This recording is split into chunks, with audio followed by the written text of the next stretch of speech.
Hello everyone! Today we're going to look at 9 fun ways to learn languages and practice them. And these tips are, I hope, easy for you to implement in your daily life, and hopefully you'll find them fun and useful. Alright, let's start! Okay, number 1 is shower talk, and shower talk is not what you're thinking. I know what you're thinking. It's purely talking under the shower. And you might wonder, what the hell, I already do that anyway. How is that gonna help? Well, if you already do it, then try doing it in the language you're learning. And the reason is that if you do these conversations with yourself in the language you're learning, then you might notice that sometimes you will not know how to say a word. And that's a good thing, because that means you can maybe think about this word and look it up later. I mean, after the shower, right? Number 2, and I think it will be especially helpful for those of you that struggle to remember vocab, it's to use sticker notes and to put them around the house on different objects, and what you write on them is the name of the objects in the language you're learning. So for example, if you're learning French, you can put on the fridge the word frigo, which is the word for fridge in French. If you're learning Portuguese, on a chair you can put cadeira, so like the word for chair, etc, etc. Another way to use sticker notes would be to, for example, just write a list of vocab on them and just revise them every morning when you wake up, or before you go to bed, or at any time of the day that is convenient for you. However, in that case you have to be quite strategic, because if you just put the post-it notes somewhere random, then you might forget to read them. So make sure these post-it notes are one of the first things you see in the morning or before you go to bed. Number 3, and this one could be a challenge, it's to simply go to a restaurant where the language you're learning is spoken and just try ordering your food in that language.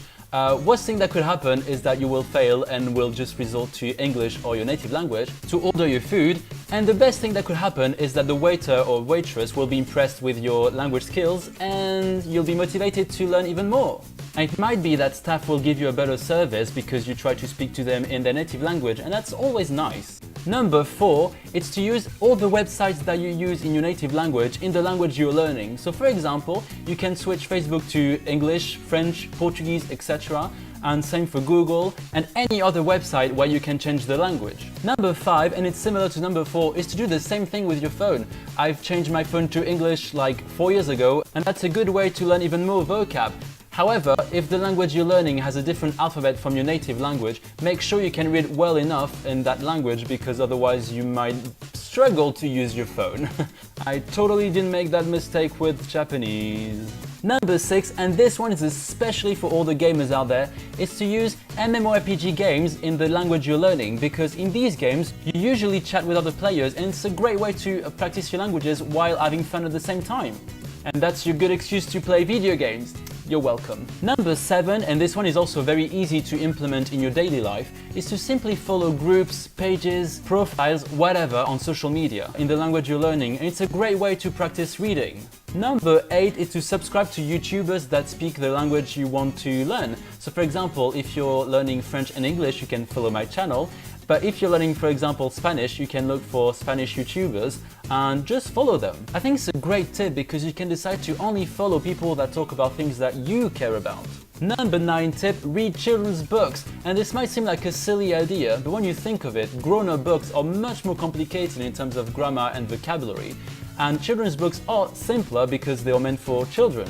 Another advantage of children's books is that they're obviously easier to understand, and therefore when you read something and you understand it, you kind of feel happy about it and you're proud of yourself. So I think in some way it's very gratifying. Okay, that's it for the tips. I hope you found this video helpful, and if you do try these tips, let me know how that goes, or if you've tried them before, let us know how this went, and I will see you next week, and bye!